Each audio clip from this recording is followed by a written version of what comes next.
নমস্কার, আমি নিত্যানন্দ সূত্রধর, সহকারী প্রধান শিক্ষক, North Bengal Paper Mills High School, Pakshi, Pabna.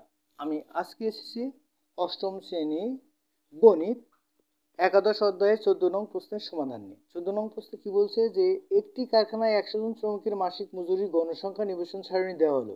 শ্রমিকের মাসিক মজুরির গড় কত আর উপত্যকাগুলোর আয়তলেখ আঁকো। তো আমরা গড় নির্ণয়ের জন্য যে সারণী সেটা আমরা আগে করে নিয়েছি। দেখো, গড় নির্ণয়ের সারণী: মাসিক মজুরি 100 টাকায়, শ্রেণীর মধ্যমান গণসংখ্যা গুণন শ্রেণীর মধ্যমান। শ্রেণীর মধ্যমানকে এক্স আই, গণসংখ্যাকে এ পাই দিয়ে প্রকাশ করতে হলে গণসংখ্যা গুণন শ্রেণীর মধ্যমান এ পাই এক্স আই। দেখো প্রথমে কত, 51 থেকে 55, 51 থেকে 55 জন্য 6, 51 থেকে 55 গণসংখ্যা কত? 6। 51 আর 55 যোগ করলে কত আসে? দেখো 106। 106কে 2 দিয়ে ভাগ দিলে কত আসে? 53। তাহলে শ্রেণীর মধ্যমান কত আসলো? 53। এরপরে দেখো 51 আর 2 এ 53, তাহলে এই 56-এর সাথে 2 যোগ করলে, অথবা এই 53-এর সাথে 5, আমার শ্রেণী ব্যবধান যেহেতু 5, প্রত্যেকের সাথে 5 যোগ করলে পরবর্তী শ্রেণীর মধ্যমান পাওয়া যাবে। এরপরে দেখো 56 থেকে 60, এই শ্রেণীর মধ্যমান কি হবে? 53 আর 5-এ 58, অথবা 56 আর 2-এ 58। এর গণসংখ্যা কত? 20। তারপরে 61 থেকে 65, তাহলে 61 আর 2-এ 63 মধ্যমান, এর গণসংখ্যা কত? 30। এর গণসংখ্যা কত? 30। তারপরে 66 থেকে, দেখো 66 থেকে 70, তাহলে মধ্যমান 66 আর 2 68, এর গণসংখ্যা কত? 15। এর গণসংখ্যা হচ্ছে 15। এবার 71 থেকে 75 কত? 11। দেখো 71 থেকে 75 11, আর মধ্যমান কত? 73। এরপরে আছে 76 থেকে 80, 76 থেকে 80-তে কত? 8, তাহলে 76 থেকে 80-তে 8, আর এর মধ্যমান 76 আর 2-এ 78। আচ্ছা, এরপরে আসে কত? 81 থেকে 85, 81 থেকে 85, এর মধ্যমান কত? 81 আর 2 83, আর গণসংখ্যা কত? গণসংখ্যা হচ্ছে 6। তারপরে 86 থেকে 90, এর মধ্যমান কত হবে? 86 আর 2 88, আর গণসংখ্যা কত? দেখো গণসংখ্যা 4, এই 4। এখানে এগুলো যোগ করলে মোট এন সমান কত? মোট গণসংখ্যা হচ্ছে, মোট গণসংখ্যা এন সমান 100। আচ্ছা, এবার দেখো শ্রেণীর মধ্যমান আর গণসংখ্যা গুণ করলে, 53 আর 6 গুণ করলে কত হয়? 318।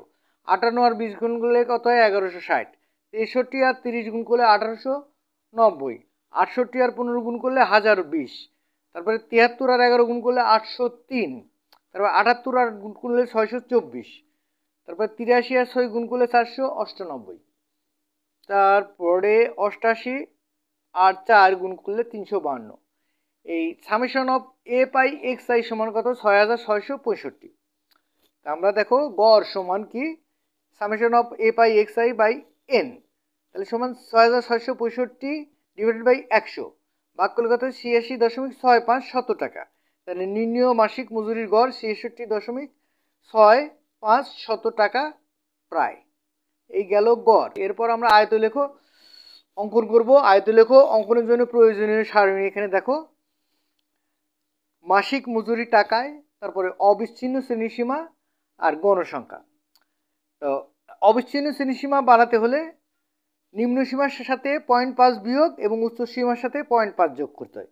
তো প্রথমটা কি? 51 থেকে 55, তাহলে 51 থেকে 0.5 বিয়োগ দিলে 50.5, আর 55-এর সাথে 0.5 যোগ করলে 55.5। এর গণসংখ্যা কত ছিল? দেখো 6। গণসংখ্যা কত ছিল? 6। তারপরে 56 থেকে 60, তাহলে 55.5 থেকে 60.5, এর গণসংখ্যা কত ছিল? 20।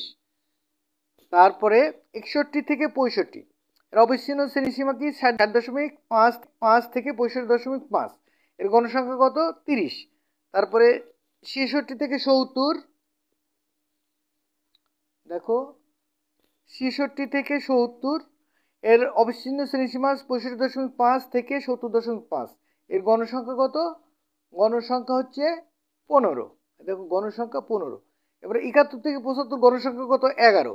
71 থেকে 75 গণসংখ্যা 11, অবিচ্ছিন্ন শ্রেণীসীমা তাহলে 70.5 থেকে 75.5।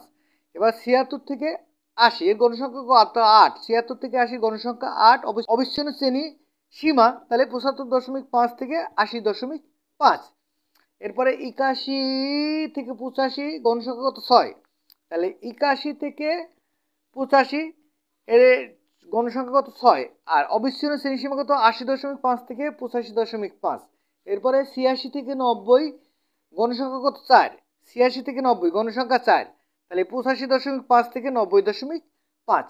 এই গেল আমার আয়তলেখ অঙ্কনের প্রয়োজনীয় সারণী। এবার দেখো, ছক কাগজের এক ঘর সমান অবিচ্ছিন্ন শ্রেণীসীমার এক একক ধরে এক্স অক্ষে অবিচ্ছিন্ন শ্রেণীসীমা এবং এক ঘর সমান গণসংখ্যার এক একক ধরে ওয়াই অক্ষে গণসংখ্যা স্থাপন করে আয়তলেখ আঁকা হলো।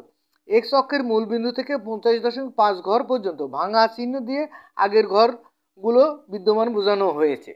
এবার আমরা গ্রাফে আসি। দেখো, এক্স ও এক্স ড্যাশ, ওয়াই ও ওয়াই ড্যাশ। এক্স অক্ষ বরাবর অবিচ্ছিন্ন শ্রেণীসীমা এবং ওয়াই অক্ষ বরাবর গণসংখ্যা ধরা হয়েছে।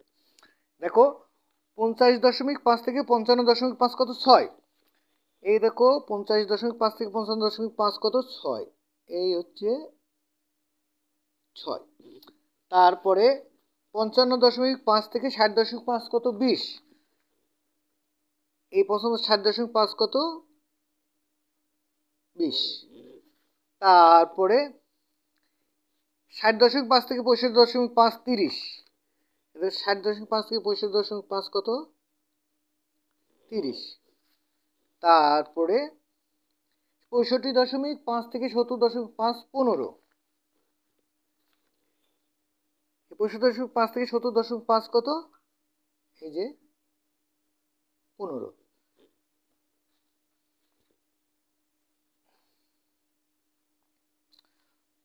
সত্তর 70.5 থেকে 75.5, 75.5 কত 11, 70.5 থেকে 75.5, এই 10 আর 1 11। তারপরে 75.5 থেকে 80.5 8, এই দেখো 75.5 থেকে 80.5, এই দেখো 5 6 7 8। এরপরে হচ্ছে 80.5 থেকে 85.5, 80.5 থেকে 85.5 সমান কত 6, দেখো 5 আর 1 6। আর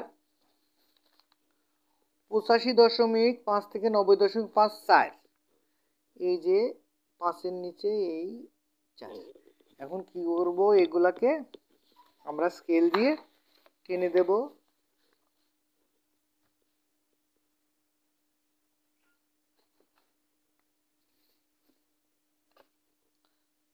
দেখো, স্কেল দিয়ে টেনে দিচ্ছি।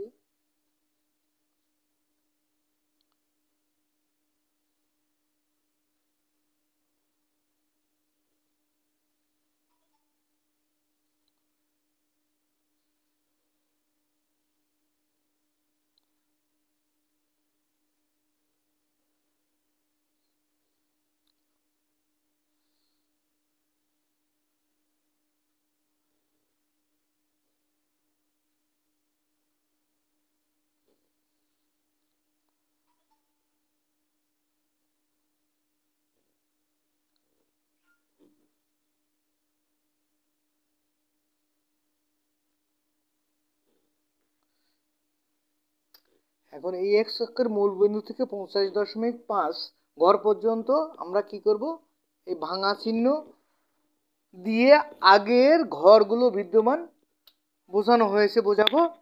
তো আমার ক্লাসটা এখানেই শেষ। তোমাদের যদি ক্লাসটা ভালো লাগে তবে সবাই লাইক কমেন্ট শেয়ার ও সাবস্ক্রাইব করে পাশে থেকো। ধন্যবাদ সবাইকে।